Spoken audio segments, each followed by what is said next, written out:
Hi, sail racers. This is Inside Great Lakes Sailing. I'm your host, Greg Norman. This is the second edition to the Mac Sail Races, the one that goes from Chicago and one that pulls out of Port Huron and ends up at Mackinac Island.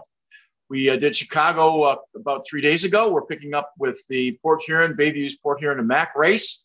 We're going to talk to three really fast sail racers and get a kind of an insight to what went on with the race and what's coming up in the next few weeks. But for the moment, we're going to talk with Don Riley, who was the skipper of the OC86 boat that came across the line in just over 17 hours, which is almost a record by an hour and a half. And the interesting part of the race is that they got stuck in the St. Mary's River near the Blue Water Bridge. Don's going to talk a little bit about what happened with that. We're also going to get a chance to talk to two skippers on two TP52s that are probably as good a competitors as you can imagine, and they battled it out for a couple of 100 miles, and one winning by the other, and that's we're going to talk to the second-time winner, Bob Hughes, who was on Heartbreaker, and then listen a little bit to Chris Duhon, who was on Mockingbird, talk about what it's like to face each other 300, 400, 500 yards apart, and the adrenaline build that comes from that kind of race, and just what a terrific race the Mackinac turned out to be, and Bayview organizers have to be very positive with having such a great race. We will get that all going, and we'll be back in a couple seconds. We're talking with Don Riley, who is the skipper of the OC86. Guys had a heck of a race. Congratulations. I was just looking at the corrected time. Now, you're the first boat across, and I think it's a little over 17 hours. I think that's a record. Am I mistaken? By like a couple of hours? Yep. It's a record by a couple of hours. It was 17 hours and like 11 minutes or something. Yeah. I'm not a details person, but it was significant. The last anybody that came close on a monohull was 19 hours and change, and it was a Boateen 70, so it was back from 2014. After the Chicago race, this has got to, you feel like you're going from playing at a public golf course to going to Augusta National. Well, both races were interesting. On the Chicago side, we got up the lake super early, and then we just ran into three high pressures. And we literally went from Michigan to Wisconsin back to Michigan while everybody was coming up to meet us at the same fence, essentially. When we look at that boat, we were up Friday watching it, walk by it, and just kind of checked it out. It reminds me of a Ferrari that would be the size of an 18-wheeler. It's an unbelievable boat. It is an unbelievable boat. It is an unbelievable boat. It's very, very powerful. And when it's fully loaded, it's fast. Somebody said you're only 12 to 14 feet below the Mackinac Bridge with the 129-foot mast you have. Does that sound right? 13 feet. It was a little bit scary. There's a video on our Oak Cliff Facebook page that somebody took where there may be a few craps with different words in it. Just talk a little bit about the sailing conditions of the Bayview race. Just one of those weird situations where it was just perfect all the way up? No, it was not perfect. Okay. It was downwind and significant to start with. The line of thunderstorms that came through, we went in between the inshore boats where there was a tornado and the outshore boats where they had 40 knots of wind, and Natalie J lost her mast. So we were able literally to go through. Our navigator came up and said, "How lucky are you feeling? We might be able to thread the needle," and we were able to. Talk a little bit about getting stuck going out. You had up the river. I think you were stuck for a little while. Or was that overblown? Yeah, we had. We were stuck. Okay. The good news is that a 1,000-footer came through and pushed the water in just enough for us to bounce off. Okay. Because we saw all of a sudden we saw all kinds of photos that, you know, you guys were stuck in the water, and all of a sudden, oh my God, they're not going to race. And I literally 4 hours later looked up and you're out in front by 10 miles. It was not as bad as it maybe appeared on Facebook, put it that way. Everybody loves to make comments on Facebook, but it was pretty bad. We were not happy. We were extremely embarrassed, but that's part of the learning. And we got together as a team once we were off, and we said, you know what? Shit happens. We're moving forward. We're going to do our best. Now, you taking the boat back to Oyster Bay? The boat is going to Port Huron tomorrow, and then we are going to go out the St. Lawrence Seaway as soon as we possibly can so we can do Bermuda. Okay. I've got a picture of the crew behind you from the MAC race. Talk a little bit about your crew and just a different approach to this race and this boat and this whole. You're an academy. Oak Cliff is obviously a great sailing academy there in Long Island. Maybe just talk a little bit about your crew. I think we just ran out of cell phone cover.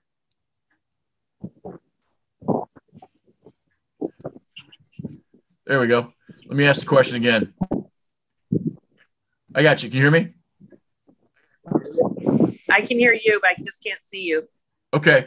Well, I can see you, so we'll just get the answer. Your picture's up. I just basically talk about your crew. You're a sailing academy, and I just thought, you know, you have a lot of kids on board. Some are experienced, some are not so experienced, but to run that kind of boat and have the kind of performance you had, it's pretty phenomenal. It is pretty impressive. We had 3 other pros on board other than me, David Blanchfield, Brad Ferron, and Jim Turner, who was with American Magic. I've worked with all of them before. And when you take really smart, experienced people and you put really smart, keen to learn athletes together, you can have amazing performances. Do you put this in the same category when you win a race like this with the kids and the boat you have? Is this up there with America's Cup and some of the things you've done at the international level? It's a different kind of pride. Yeah, it's a different kind of pride. Go ahead. Yeah, it makes it special. And I think what was really cool is yesterday people coming up and understanding that this wasn't, oh yeah, it's an all-pro team that just beat us. It was a team effort. So every single person was part of the win. I asked the question because it's not, obviously winning an America's Cup or being the first woman in America's Cup and those kinds of things. Obviously those are trend setting, but this is really a unique venue and a process for kids to actually get some open water experience that they would have otherwise not get. So I think that's something I think should be attributed to both your program and you.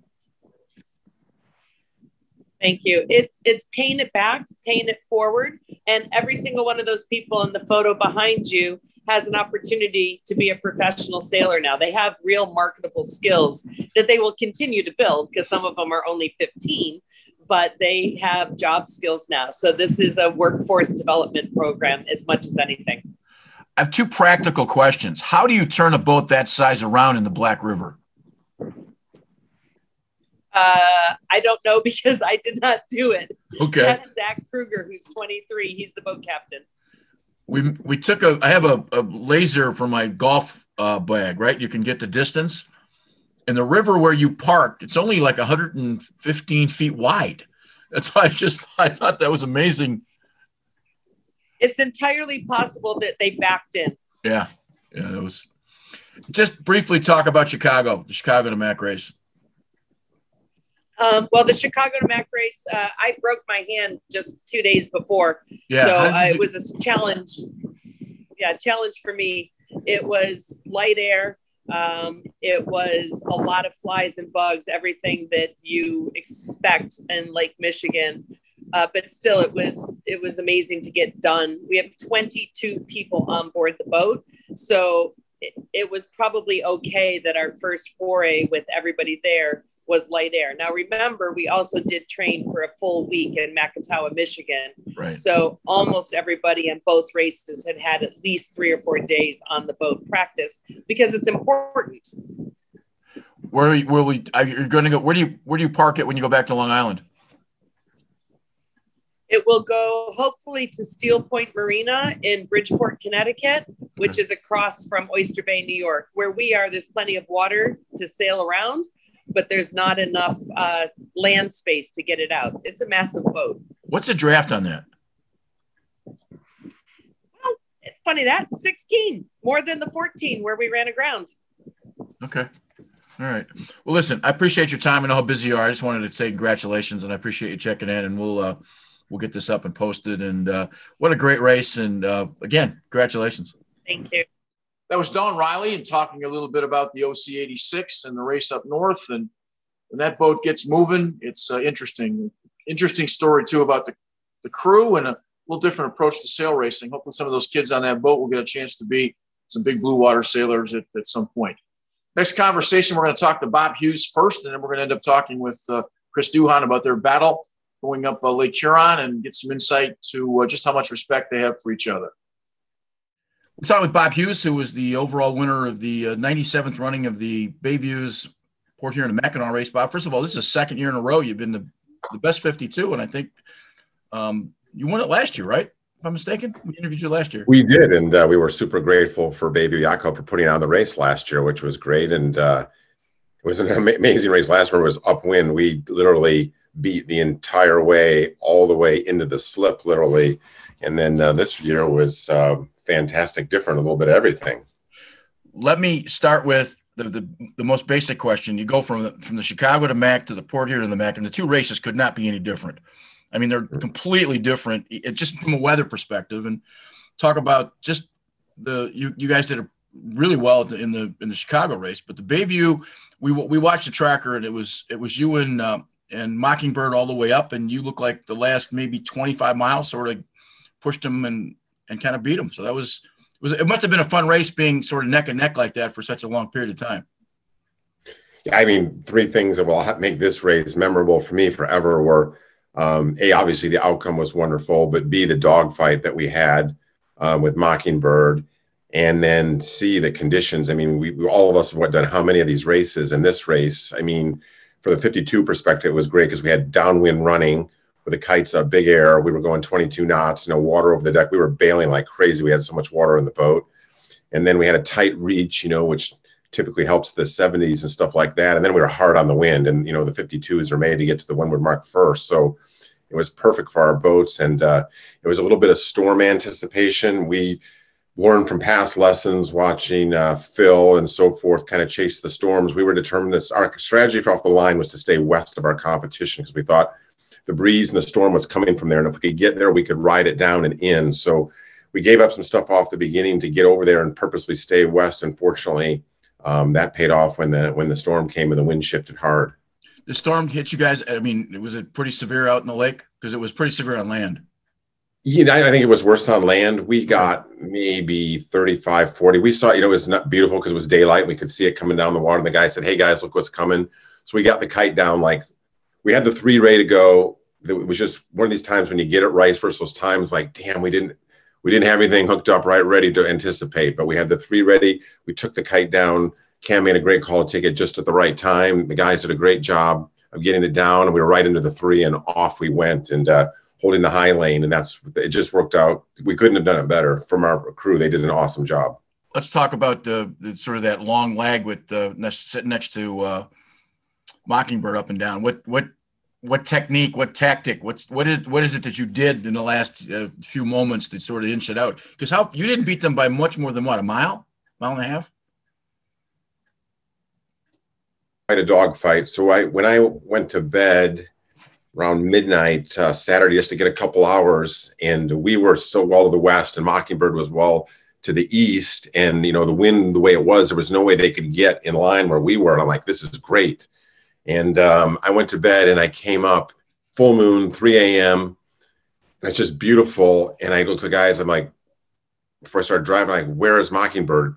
And they point, and they are literally on our face right in front of us under this full moon, like in a buoy race. Right. And I'm like, how the heck did they get there?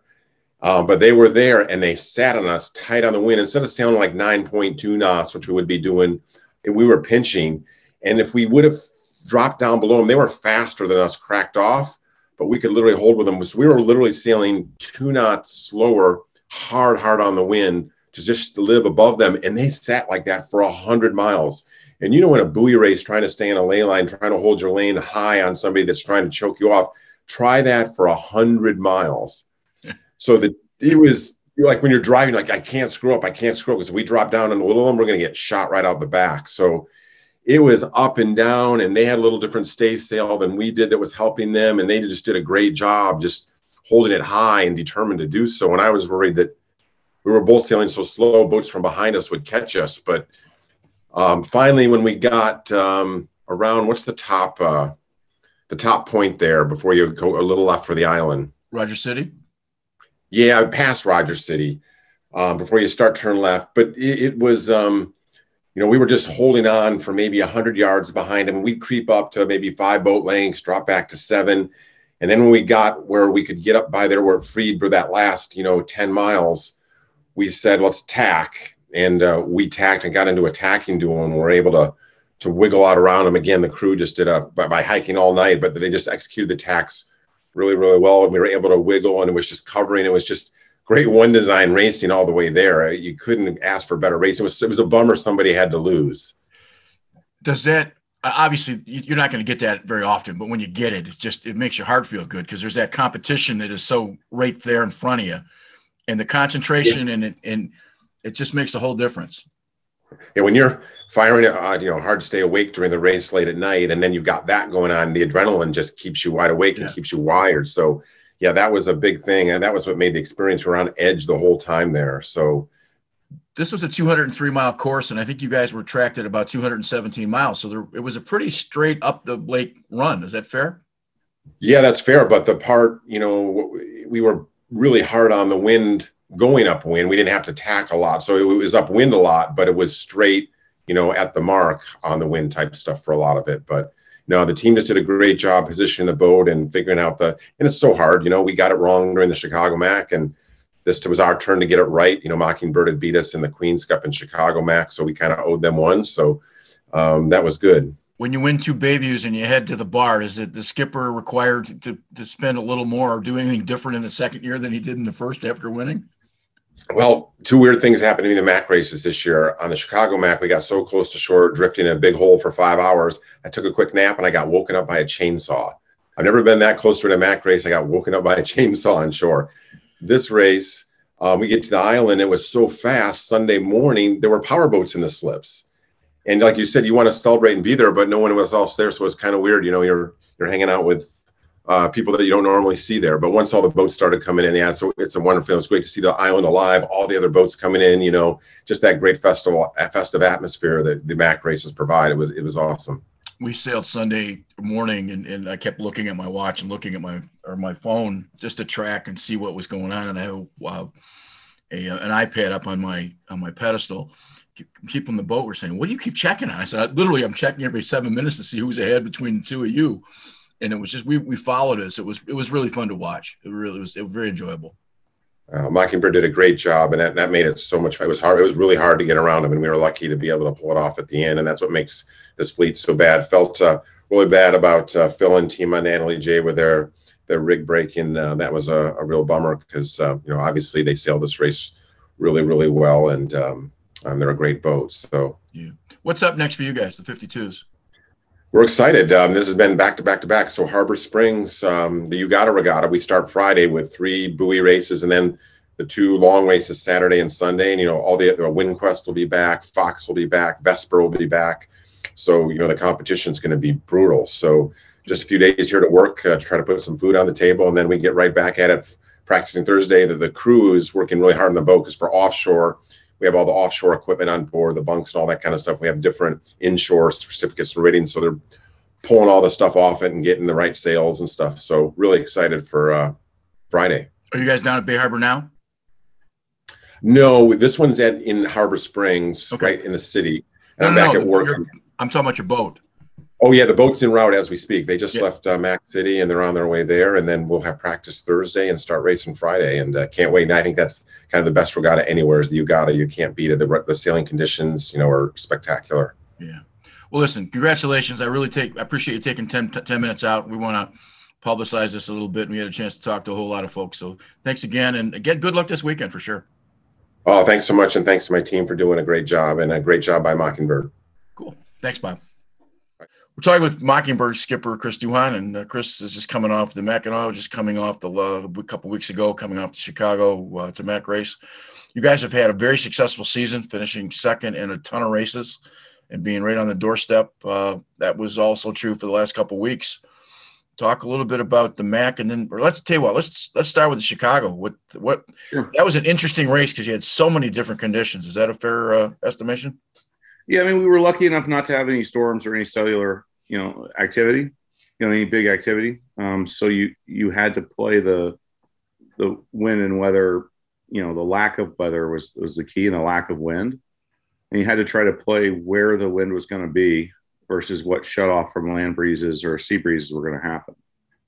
So it's a very different game when you're playing sea breeze versus, storm cell and pressure.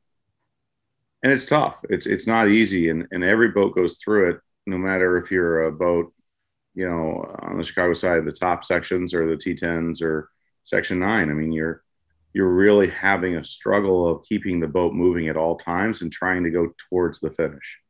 And that's the fight. On Chicago race, we chose a strategy and stuck to it really well.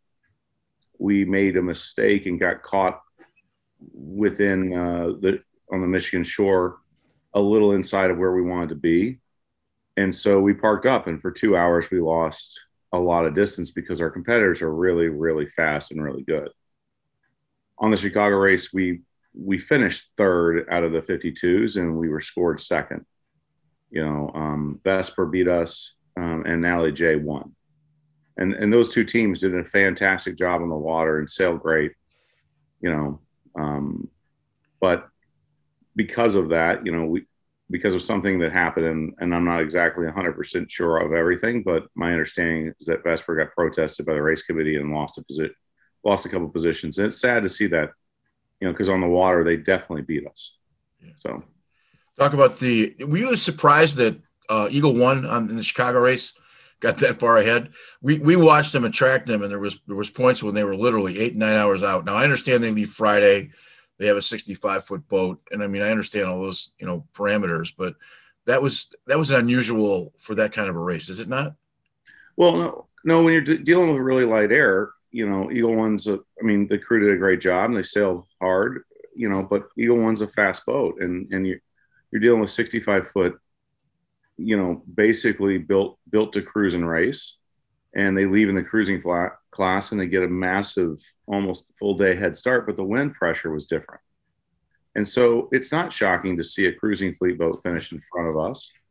At the same time, there's many years where we catch up and pass them, but when you're dealing with 65-foot cruising boats and 50-foot cruising boats, that's a lot of mileage I've got to give up. If you take the tracker and look how far forward they were, they're, at the time we started, they're advanced, almost halfway up the track.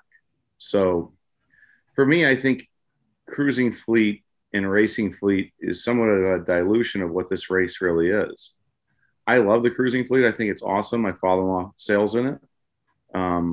But at the same time, we've got to discuss what's truly line honors.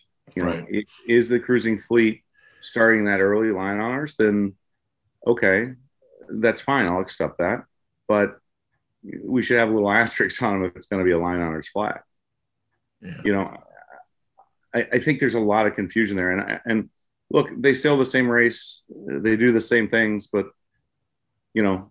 I would have loved to have seen how close we would have been if I started at the same time they did.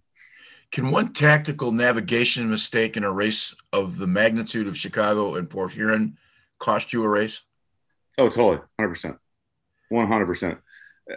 At the level that especially my fleet is playing at, my tactical blunder of not being another couple yards offshore, lost us almost 20 miles against our competitors. And in the flip side of that, a good tactical call that's risky, like Nally J did when you watch their tracker going way outside and staying out back, can win you the race, like it did for them. You know, we were tracking and we ran scenarios off of their position and the Oak Cliff boat where they were, and ran trackers for them. And if we didn't park up, which we did, but if we didn't park up, we were going to be first monohull to finish. Yeah. And so, and I know they were running trackers off of us, seeing similar things. And so that's one of those things that, you know, I played one side of the course, they played the other. And you go from hero to zero really quick on these light air races. Right. Let me pull you back to Bayview. You guys, it was an unbelievable race. Yeah. You and Heartbreaker, Bob Hughes and Heartbreaker, guys, 100 miles. I mean, you were behind him in his wind, following him for a good portion of that. Most of it, actually, I know the trackers didn't show the West. Actually, Bob Hughes did an amazing job. I was outside of them, and I came inside of them, and I actually was in front of them. Yeah. And then I kept them. I kept them at bay. We kind of fought each other really hard. We kind of were pinching each other up on an upwind fight. On this interview, he definitely passed. Yeah, go ahead. On this interview, Bob mentioned that he went to bed and they were behind, and he said it was. He woke up and he said he found out that you were in front, and he said he had no idea how you got there because you had been. They wanted their strategy was they wanted to stay west of you. Yep. And then all of a sudden, he apparently laid down for 2 or 3 hours. He got up at 3 a.m. and he said he had no idea how you got there. So that was. We were tracking in front the whole time from where we were. Yeah. But we had a little rating difference, and what we were concerned of was we were in front boat for boat, but Bob Hughes rating wise was right there with us. Yeah. And we were concerned that Heartbreaker was actually in front of us on rating. So we actually decided to come up a little bit to try to consolidate what we had was a lead. And we ended up, when we came up to them, I think we were less than 500 yards in front of them, boat for boat. And that's how we stayed 500 to 600 yards in front of them, boat for boat, which is not enough for our rating. They were in front technically, you know, with a rating. We stayed that way for probably 75, 80 miles. Yeah. It was pretty amazing to watch. The competitive person that you are, we've talked a couple times. Does that not make it a better race when you're, I mean, if I'm on Eagle One and I'm 4 hours, 10 hours, 12 hours ahead of somebody, it's, you know, it's sort of, let's just sit back and have a sandwich. And now all of a sudden you're neck and neck with a rival. And I mean, that just got to make that race that much better, I would think, from a competitive perspective. Well, I think for us, I mean, I don't want to speak for too many people, but, you know, I think for us, we're fighting pretty hard, even when can barely see the guy over the horizon. I mean, that's the class we're in. But when you're engaged like that and you're engaged that long, yeah, it becomes a pretty aggressive fight because you can physically see when the other boat starts winning. You can physically see, you know, when they're accelerating against you and gaining on you. You can physically see when you're losing to them or when you're gaining. So it becomes a little bit more of a technical fight where you're actually match racing. And to me, I mean, I'm okay sitting out there all by myself because my guys are going to keep pushing hard. But yeah, when another boat's right there beside you, you know, it's a little different. I want to say you were 33 seconds behind on the results from. Yeah, I believe so. I mean, Bob's team and him did an amazing job. Their setup and the way they had their boat trimmed was really impressive, going close to the breeze, a little higher than us. And they were a little faster than us in that setup. And so when we came around the edge of Boys, the island right there before the finish, they were able to engage us in an attacking duel because we had to go with them. Otherwise, it would have been an absolute loss for us. And they were able to boat for boat gain on us and out-tack us and out-drive the boat. You know, that's a fantastic job they did. Our guys, there's no quit in my team. You know, and to watch that happen, part of it's boat setup, but a lot of it's how they trim the boat and how they sailed it. We took some good notes, and hopefully we'll be back in the fight with that. But even still, even if we sailed straight to the finish at that point, Bob had us. We couldn't shake him for 75, 80 miles. We could not shake him. He was inside the rating band the whole time. And trust me, we tried to give him all the dirty air we could. Right. And it's really impressive what his team was able to do. It's actually more challenging to be that boat right on the inside hip of that other boat because you have to stay up to keep your air clear. Right. You guys, I think we're close to, I think we're within a couple of minutes of the overall record that had been set in 2014. So obviously it was a fast race. Does second place being the competitive guy, second place sort of, I don't want to say gnaw at you, but you've had this great season, but now is it, like you said, you're taking notes and you still have some competition coming up. You got a regatta coming up in Harbor. Then I think there's a Bay Harbor event that's coming up, I think August 20th. So is it push you a little more to want to get over the line, or is it just pretty much business as usual? I'm really proud of what my team did. I'm really impressed at what we were able to get out of the boat with the first year. But yeah, I mean, always a bridesmaid, never a bride. The Ricky Bobby statement of you're not first, you're last. Right. No, I mean, of course, we're all extremely proud and happy of where we finished and feel very lucky to be able to be in the fight sometimes. But every once in a while, yeah, we are pushing to win. And like every other boat. And you want the overall win, you want the division win, you want that stuff. And to be, in Bayview, I believe we finished second. I know we finished second in class. I think we're second in division and we're second overall. That's an impressive set of numbers. And Hughes got first. This is the kind of competition we've got and we're dealing with. I look at divisional wins and overall wins a little bit more, especially on long distance races, a little bit more weather and wind dependent. When the bigger boats win, it means the wind was shutting off behind us usually. When the smaller boats win their division and section, like the Chicago Mac, it usually means the wind is filling in behind them. Right. I raced in the 36-7 fleet for many years. They're very, very competitive. They always finish in the top. Finishes in the 36-7, always finishes in the top 10, top 7 of the division. Right. Same with the 52s, same with the 70s, the Santa Cruz 70s.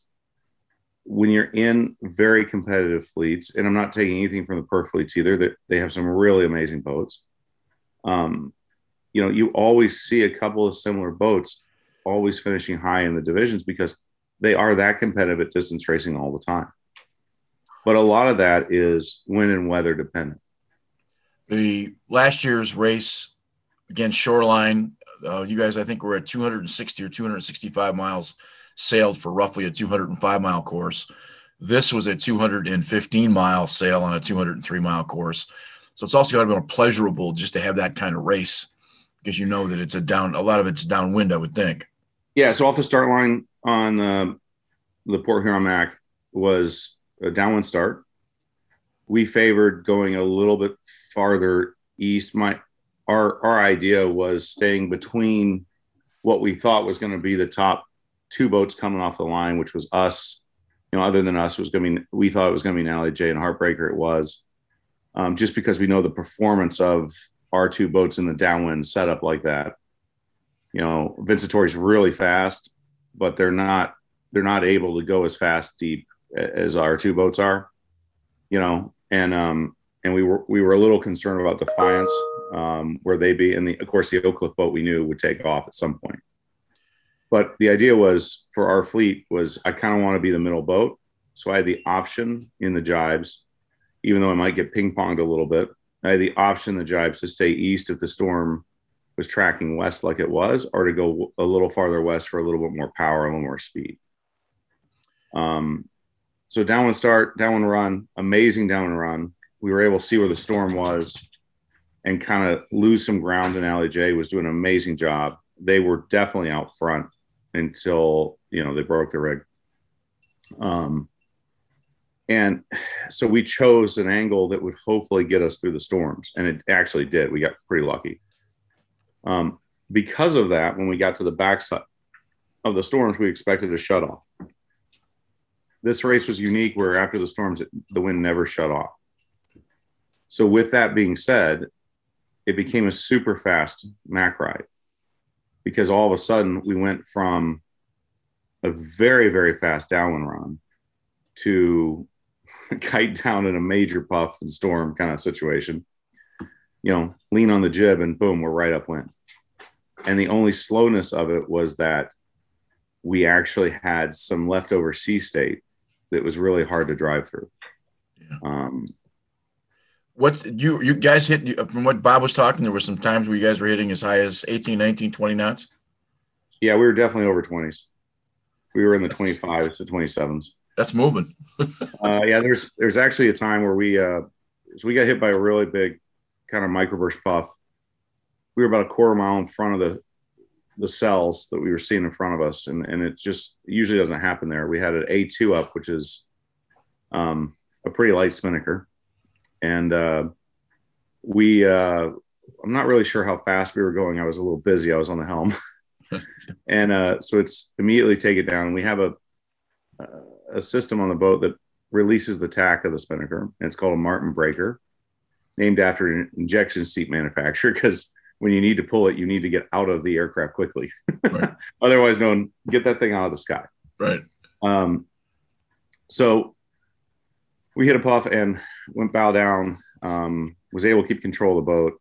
And we literally had, it was pretty impressive. We had full on water over the deck, so much water that I'm on the helm step, standing a couple inches higher than the actual base of the cockpit. And I was up to my knees in water. Oh. We ripped the other helm step that I wasn't standing on. It actually got torn off the boat. We didn't know that. We heard a thump, thump, thump. And then when we came back up, it was gone. Right. Pulled the Martin breaker, got the kite down, and just assessed the issues and made sure it was okay. And then turned the boat up and kept running. But that setup, and I haven't looked at our tracker yet, but I'm guessing in that 15 minutes, I probably averaged 27 knots. Wow, that's moving. Last couple questions. The fleet in the Great Lakes is getting better. I know from just listening to chatter from across the country, from different places, that it probably is the second best 52 fleet in the world, maybe a little bit behind the Mediterranean. Certainly better than California. That said, I've been trying to describe to folks who don't know about 52s, this is not casual sailing. This is almost like AAA baseball in terms of where you're standing, because I would say it would be Major League Baseball, but I think the money at the next level of 52s and Super Series may be a little beyond what they're spending in the Great Lakes. But this isn't just a bunch of amateurs running around with a boat. These are, six-figure and figure campaigns that are run by a lot of professionals. And I think sometimes those who are watching don't understand that. Is that a fair comparison? I actually think it's more like auto racing. Okay. So the new Super Series boats are like the current Formula Ones, and they're full on. They've got huge teams, big support teams, and they're focused and on fire.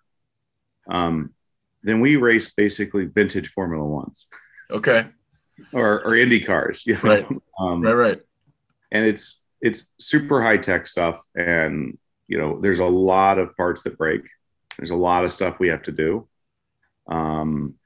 It's really tough, to keep the boats maintained and up, because they're not as expensive as they used to be, but they were built that way, and they're built to race a certain thing. And they're definitely designed to have very tight tolerances. Coming from another boat class, I always kind of talk about, these aren't just big or small boats. These are their own things. They're very unique at what had the best sailors, the best owners, the best designers, and the best boat builders for years, optimizing a box roll and limiting every extra weight, making everything as powerful as it could. And this is what we have now. And they're pretty amazing boats when they get running. And each generation of a TB52 is a massive upgrade. It's a massive step forward. So, to your point of fleets in the country and the world. I think we have possibly the best group of 52 owners and the best 52s of the entire world right now, of the older 52s running. And, I'm a little biased because I'm in it. Right. But at the same time, I mean, we have some pretty,